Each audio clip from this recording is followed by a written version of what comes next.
Bonjour à tous et à toutes, je vous retrouve dans cette nouvelle vidéo pour vous présenter ma palle du Pumpkin Autumn Challenge.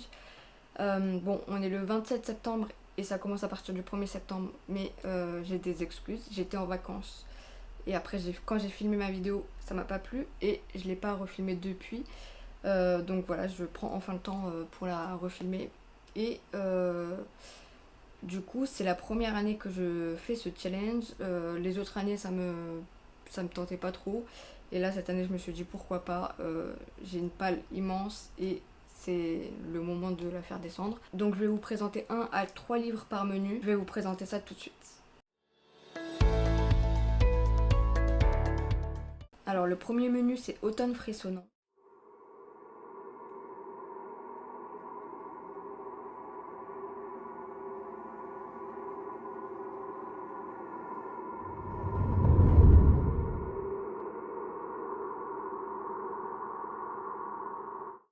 Et la première sous-catégorie, c'est Gargare à la main de gloire.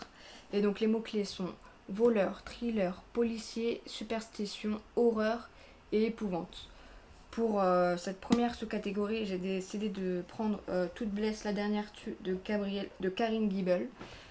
C'est un roman que j'ai, enfin c'est un thriller que j'ai acheté durant mes vacances cet été. Donc faut pas trop qu'il traîne dans ma palle, donc ça serait nickel si je pouvais le lire à cette occasion. La deuxième sous-catégorie, c'est Double Double Toil and Trouble. Les mots-clés sont sorcière, pièce de théâtre, prophétie et tragédie.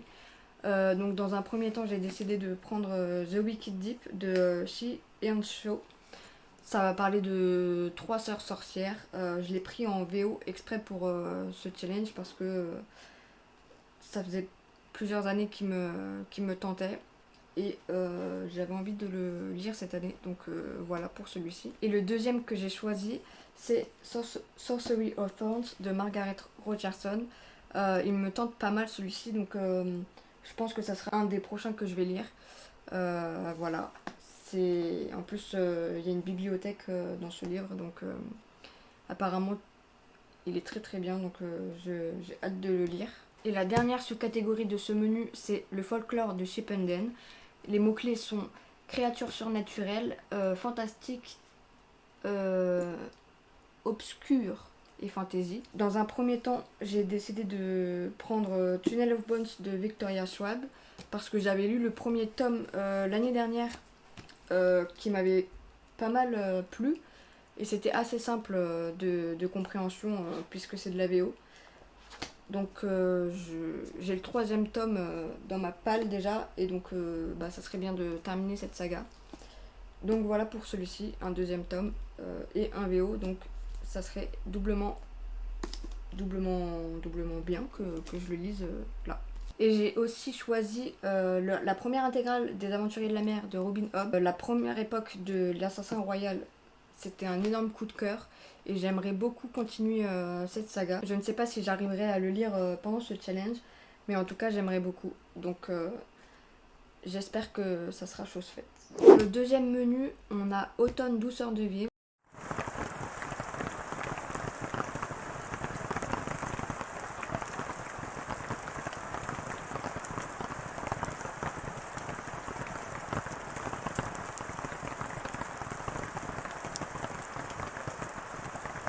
Dans celui-ci, du coup, la première sous-catégorie, c'est It's Just a Bunch of Hocus Pocus. Les mots-clés sont Halloween, Samhain et Automne. Du coup, pour ça, j'ai choisi Pax et le petit soldat, qui fait référence à Halloween pour moi, parce que j'avais pas énormément de... Enfin, j'avais carrément pas du tout de livres qui se référaient à cette sous-catégorie. Et du coup pour moi le renard c'est automnal, donc on va dire que ça passe. C'est un petit jeunesse que j'ai acheté l'année dernière et ça serait l'occasion. La deuxième sous-catégorie de ce menu c'est Et Didi, tu ne trouves pas que ça sent extrêmement bon à la je ne sais pas quoi. Du coup les mots-clés sont parcours initiatique, jeunesse, famille et nourriture. Pour le coup j'en ai choisi 3. Le premier c'est La quête des Willan de Pierre Bottero. Ça fait pas mal de temps que j'aimerais le lire. J'ai trouvé quelques tomes en occasion aux éditions Le Livre de Poche, l'édition dans laquelle je les voulais. Donc ça serait pas mal que je les lise enfin. Le deuxième, c'est Meurtre et pépites de chocolat, les enquêtes d'Anna Swensen de Jeanne Fluck. C'est un cozy mystery j'en lis pas du tout. Et du coup, ça sera mon premier. Il me fait extrêmement envie parce que du coup ça parle de pâtisserie en même temps et j'aime bien. Pareil, celui-ci, je pense qu'il va être dans mes prochaines lectures. Et le dernier, c'est un graphique pour le coup, donc du coup c'est un manga, c'est la cantine de minuit, le premier tome. Ça fait pas mal de temps que je l'ai dans ma palle et ça se passe en fait dans un restaurant à minuit où il va se passer beaucoup de choses. J'en sais pas trop plus, mais apparemment on a envie de manger tout le temps en lisant ce livre, enfin ce manga, donc je pense que ça sera l'occasion aussi de me le lire pendant ce challenge. La troisième sous-catégorie s'intitule Il suffit de se souvenir de rallumer la lumière. Donc les mots-clés c'est feel good, santé mentale et émotion. Donc pour le feel good, j'en ai deux. J'ai choisi de prendre Anne de Green Gables, le premier tome aux éditions Monsieur Toussaint l'ouverture. Il est absolument magnifique. Il est en relié avec une couverture tissée, vraiment trop beau. J'ai beaucoup aimé la série, même si elle se termine merdiquement parce que du coup ils ont décidé d'arrêter la série alors que c'était pas la fin des livres, je pense. Je suis un peu restée sur ma faim, mais j'attends beaucoup des romans. J'aimerais beaucoup commencer cette saga parce que j'avais énormément apprécié la série. Et en deuxième, j'ai décidé de prendre le quatrième tome de Aria the Masterpiece. C'est vraiment un manga bonbon pour moi. Les dessins sont magnifiques et franchement, je passe à chaque fois un agréable moment. Donc ça va se lire très rapidement et ça sera parfait pour cette sous-catégorie. Et la dernière sous-catégorie, c'est J'ai un dragon et j'hésiterai pas à faire feu. Du coup, les mots-clés sont humour, illustré, anthropomorphisme et animaux. Donc pour animaux ou anthropomorphisme, j'ai choisi Grisha, le premier tome donc de Leigh Bardugo aux éditions Le Livre de Poche Jeunesse. Pareil, j'ai énormément envie de commencer cette saga parce que je m'empêche de regarder la série, enfin la première saison qui est sortie sur Netflix parce que j'ai pas commencé. Donc j'aimerais le lire avant. Et mon copain m'attend en plus. Donc, mais pour le coup, là, depuis le temps, il a oublié que cette série était sortie. Donc, j'ai encore un peu de temps. Mais voilà, j'aimerais quand même beaucoup commencer cette saga. Et en illustré, j'ai choisi Radium Girls de Si aux éditions Glénat. Je l'ai aussi depuis pas mal de temps dans ma palle. Je sais pas pourquoi les graphiques, c'est ce qui se lit le plus rapidement et c'est ce que je sors en dernier. Donc, c'est pas logique. J'aimerais beaucoup lire tous les graphiques que j'ai mis dans cette palle parce que franchement ça pourrait me les faire sortir rapidement. Le troisième menu, c'est Automne enchanteur.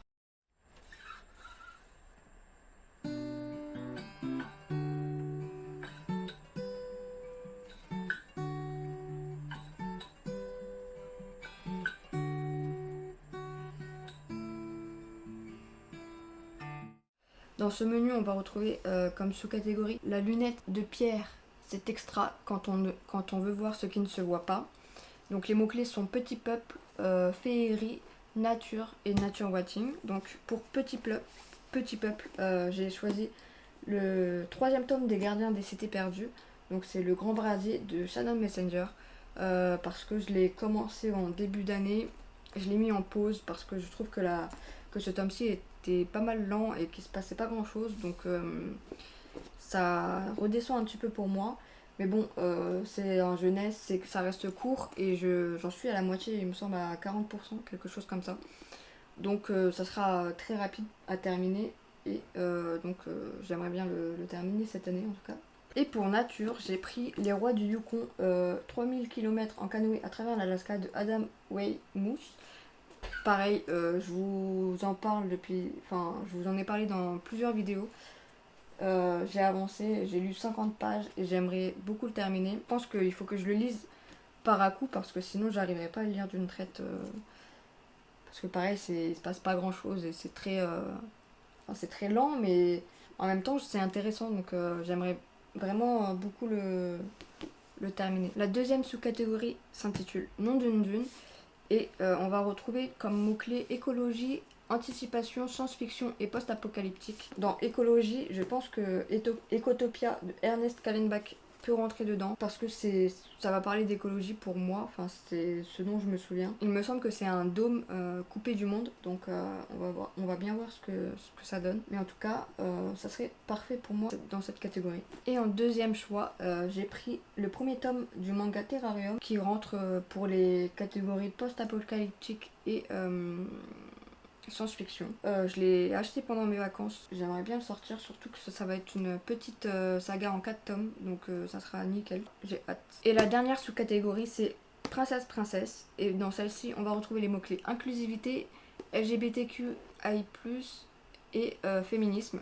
Donc j'ai pris Birthday de Meredith Russo en anglais, donc en VO. Je l'ai acheté exprès pour cette sous-catégorie. Et je suis déçue parce que les sprayed edges ne sont pas aux couleurs de l'arc-en-ciel.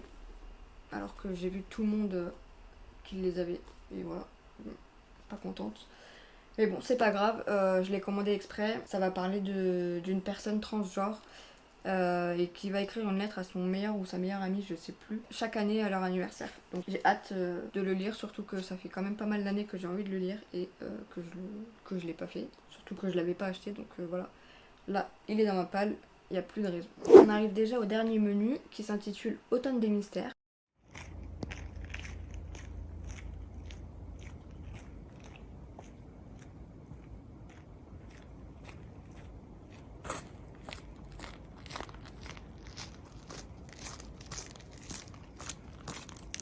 La première sous-catégorie, c'est le destin perdu, avec les mots-clés temps, horloge, énigme, puzzle, historique et steampunk. Dans un premier temps, j'ai choisi Steam Sailors, le premier tome, donc l'héliotrope de E.S. Green chez Gulfstream Editor. Ça rentre parfaitement dans le mot-clé steampunk et je viens de le commencer. Pour le moment, j'en ai lu une 50aine de pages. Moi, j'aime beaucoup, donc j'ai hâte de le continuer et de voir ce que ça va donner par la suite. Et pour le mot-clé temps, j'ai choisi l'intégrale le Paris des merveilles de Pierre Pével aux éditions Brajlon.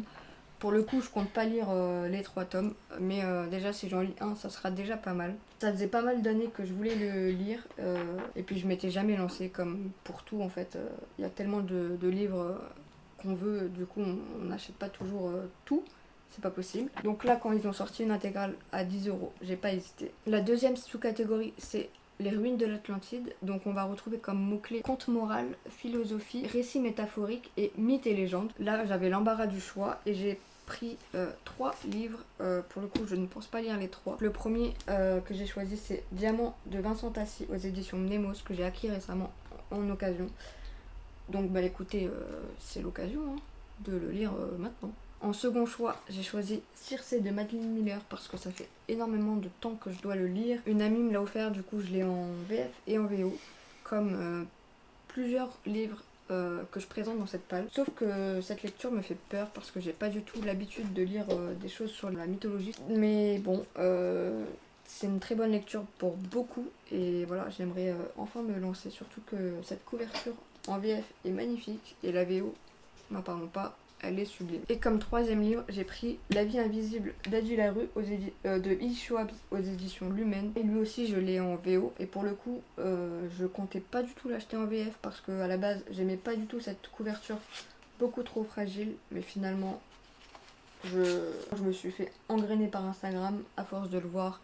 Je l'ai trouvé magnifique. Et il me le fallait, donc je l'ai aussi acheté en VF. Franchement, je suis irrécupérable. Donc voilà, pour le coup, je sais pas si je vais le lire en VO ou en VF. Je pense que je vais choisir la facilité et le lire en VF. Mais du coup, il me fait énormément envie. J'espère pouvoir le lire bientôt. La dernière sous-catégorie s'intitule En avant Yvette Tempête. Et dans celle-ci, on va retrouver les mots-clés aventure, archéologie, artefacts et voyage. Et j'ai choisi Les femmes aussi sont du voyage de Lucie Azima aux éditions Flammarion. Lui aussi, je l'ai acheté pendant mes vacances. Ça faisait pas mal de temps qu'il me faisait envie parce que je suis l'autrice sur Twitter. J'ai hâte de pouvoir le découvrir. Et la dernière sous-catégorie s'intitule Cabinet de curiosité, dans lequel on va retrouver les mots-clés art, science, musée, singularité et étrangeté. En premier, j'ai pris La maison au milieu de la mer céruléenne de TJ Klune aux éditions de Saxus en version hardback, que j'ai pas du tout déballé parce que j'aime bien déballer mes livres quand je les lis. Je suis un peu maniaque. Il me fait extrêmement envie et du coup j'attends de trouver le moment idéal pour le lire.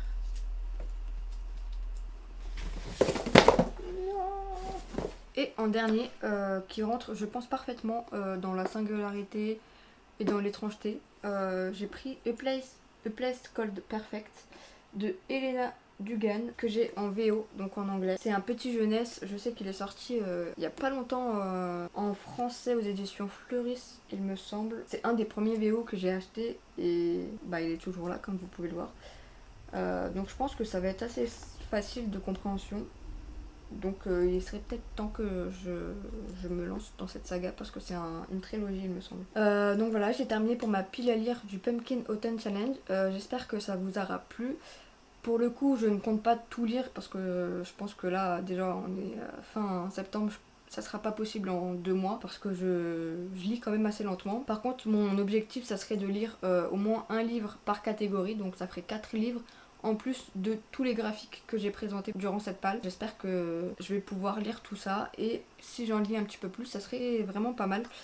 J'espère que ça sera pas un challenge que je vais rater comme mon challenge personnel que j'ai créé pour 2021 et que j'y ai même pas touché. Je pense que tous les livres là, ça va être les mêmes pour 2022 parce qu'ils me font quand même toujours très envie. Mais j'ai pas eu l'occasion de les sortir. J'ai eu une énorme panne de lecture pendant au moins 3 ou 4 mois je crois cette année. Donc voilà, c'était pas très simple. Mais j'espère que avec tous ces livres là qui me font envie, j'espère que je vais y arriver. Voilà, j'espère que du coup ça vous aura plu. N'hésitez surtout pas à me laisser un petit commentaire parce que j'adore y répondre et à laisser un petit pouce bleu vers le haut si la vidéo vous a plu. Je vous retrouve bientôt dans une prochaine vidéo.